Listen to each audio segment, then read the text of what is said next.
J'ai acheté une paire de faux AirPods. Ben oui! Que ce soit pour des questions environnementales ou encore pour sauver un petit peu d'argent, le marché de seconde main peut être très attrayant. Mais c'est quoi les dangers à éviter quand on s'achète un appareil électronique comme des AirPods sur le marché de l'occasionnel? C'est sûr qu'il y a les vérifications habituelles qui sont à faire, comme la validité du compte, la page du vendeur, est-ce que ça a été ouvert il y a quelques jours, etc. Mais pour ce qui en est des vérifications de l'appareil en lui-même, voici la suite. Pour les différences au niveau de la boîte, le numéro de série de ma vraie version a été caché, bien sûr. Au niveau de l'étiquette, on voit la position de l'étiquette qui n'est pas égale d'un bout à l'autre, puis qui est en un seul morceau, versus un placement complètement droit et égal sur la boîte. Si on porte attention aussi, très proche, surtout pour la version française, fonctionne avec jet chargeur certifié Qi MagSafe. Bon, on voit que le F a un espace avec le restant du mot. Compatible aussi les Apple Watch avec un espace qui est trop grand, etc. Doté, pas d'accent. On voit les erreurs de français surtout qui sont bien apparente au niveau de la boîte du faussaire. Sinon, le reste des informations correspondait effectivement à un numéro de série réel. Donc, juste en rentrant le numéro de série qui était noté ici, on tombait sur l'appareil de quelqu'un d'autre. Donc, c'est un numéro qui a été utilisé, qui a été copié. Au niveau de l'arrière de la boîte, dans le bon sens, bien sûr. Au niveau des étiquettes, ça, c'est quelque chose qui avait alerté de premier abord. Les étiquettes ne permettait pas un scellement, pour en bon français, là. Les étiquettes, dans le fond, n'étaient pas collées avec le dessus. L'étiquette, la pendaison était vers le bas. Donc, même en tentant de l'enlever, ce qu'on ne pouvait pas faire de toute façon, parce que ça décollait, ça s'arrachait.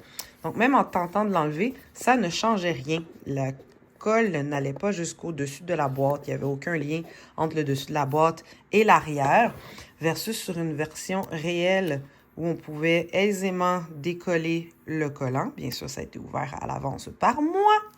Même chose pour celui du bas. Alors, une autre erreur ici. Puis au niveau des écritures encore, on voit l'impression, peut-être qu'à la caméra, c'est pas très visible, mais une impression qui est beaucoup plus foncée sur la version fausse que sur la version réelle. Alors, si on continue cette fois-ci pour l'intérieur de la boîte, ici, on remarque des écarts, de la colle. C'est pas vraiment parfait au niveau de l'intérieur de la boîte. Je vous rappelle que cette version-là était scellée dans une boîte complètement neuve quand ça a été acheté. Puis, sur la version qui est réelle, on va éviter de le montrer, bien sûr, mais il y a un numéro de série qui est écrit aussi à l'intérieur de cette boîte-là, puis qui peut vous aider à voir si le numéro qui est inscrit ici correspond à celui qui se trouve sur la tranche de votre boîte. Il y a aussi au niveau de la couleur du papier où ça vient changer vraiment légèrement, un petit peu plus pâle du côté des faussaires. Sinon, pour tout ce qui est tranche, côté, positionnement de la pomme, etc., inscription des AirPods Pro, ça, c'était tout parfait. Là. Il n'y avait aucune erreur, rien à signaler ou rien qui aurait pu nous faire douter de la version qu'on avait entre les mains.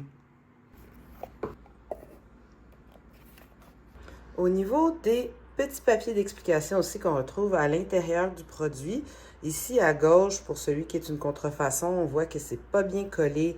Les bords sont irréguliers. Ce n'est pas la qualité habituelle à ce à laquelle nous a habitué Apple.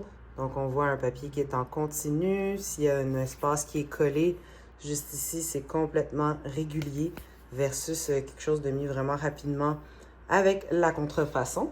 Puis aussi, à l'intérieur, au niveau de l'impression du papier, bon, ça, c'est au toucher. On sent que le papier est beaucoup de moins bonne qualité ici pour la copie versus la version originale. On voit les coins qui sont arrondis, puis au toucher, un papier qui est de qualité. Donc, juste à la couleur du papier aussi, il y a une différence, mais bon, ça, c'est vraiment pas notable. Et la calligraphie qui a été utilisée aussi à gauche pour la version fausse n'est pas la même. Donc, un petit papier qui est très mince.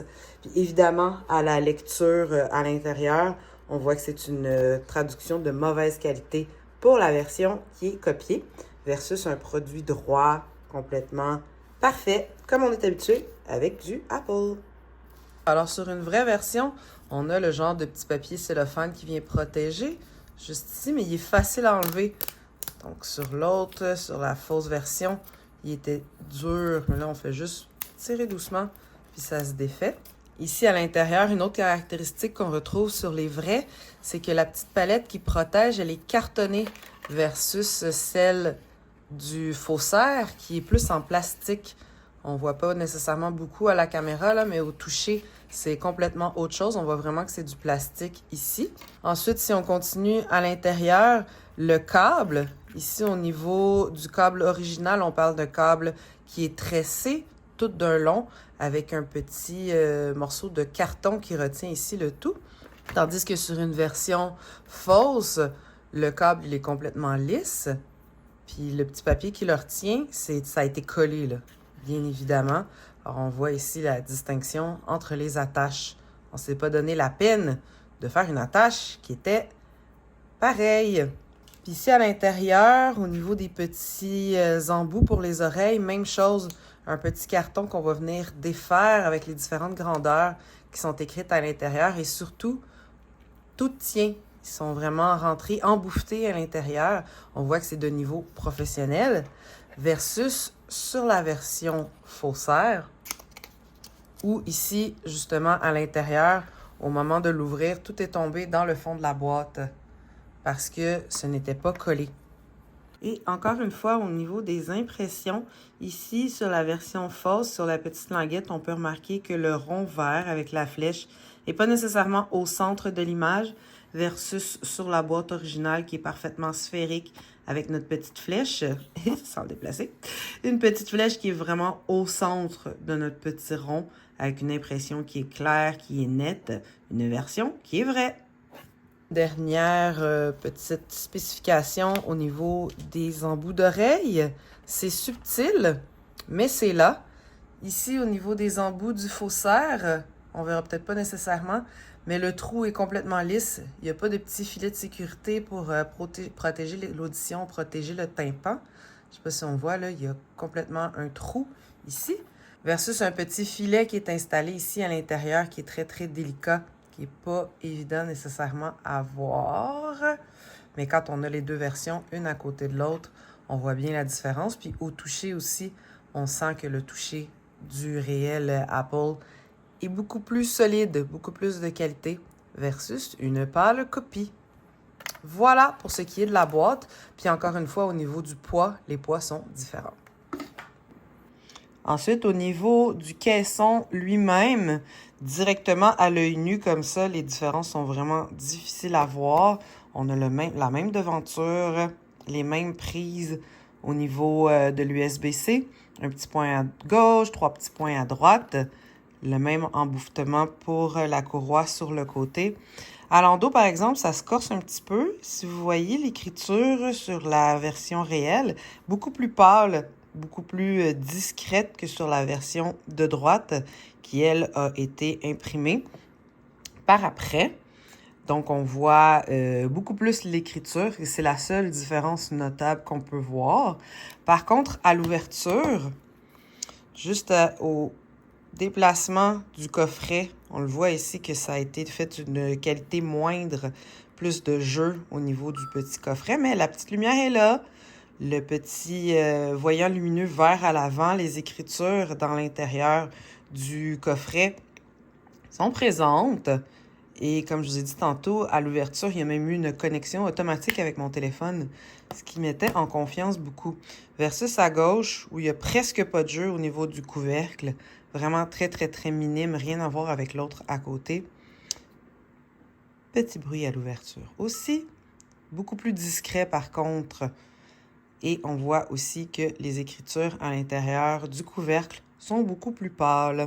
Ensuite, au niveau des écouteurs en eux-mêmes, un son qui est beaucoup plus fort, puis ça, on va y revenir, là.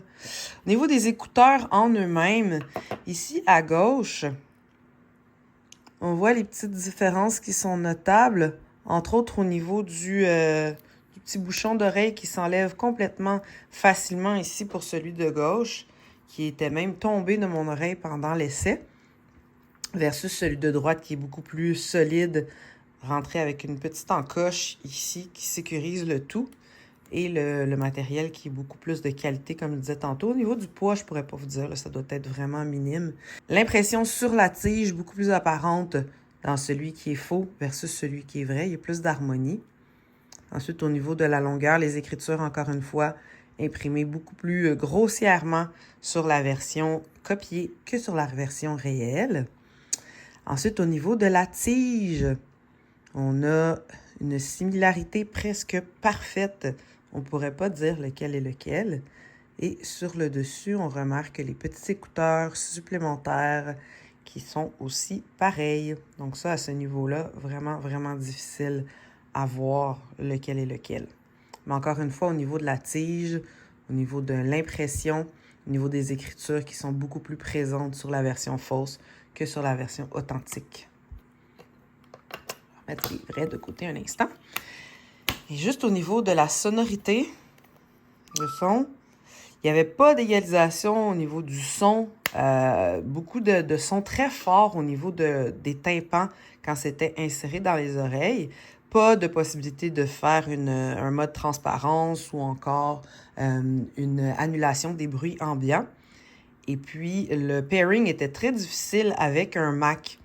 Sur mon téléphone, je ne l'ai pas essayé sur l'iPad, mais sur le téléphone, la connexion s'est faite en immédiat. Mais il y a eu un délai, il y a eu une latence avec l'ordinateur qui laissait croire, encore une fois, que c'était plus difficile à ce niveau-là. Encore une fois, version réelle à gauche et la version fausse à droite. Alors, c'est sûr que ce serait dommage de se couper de tout ce qui est à vendre sur le domaine de l'occasion juste parce qu'il y a des fraudeurs.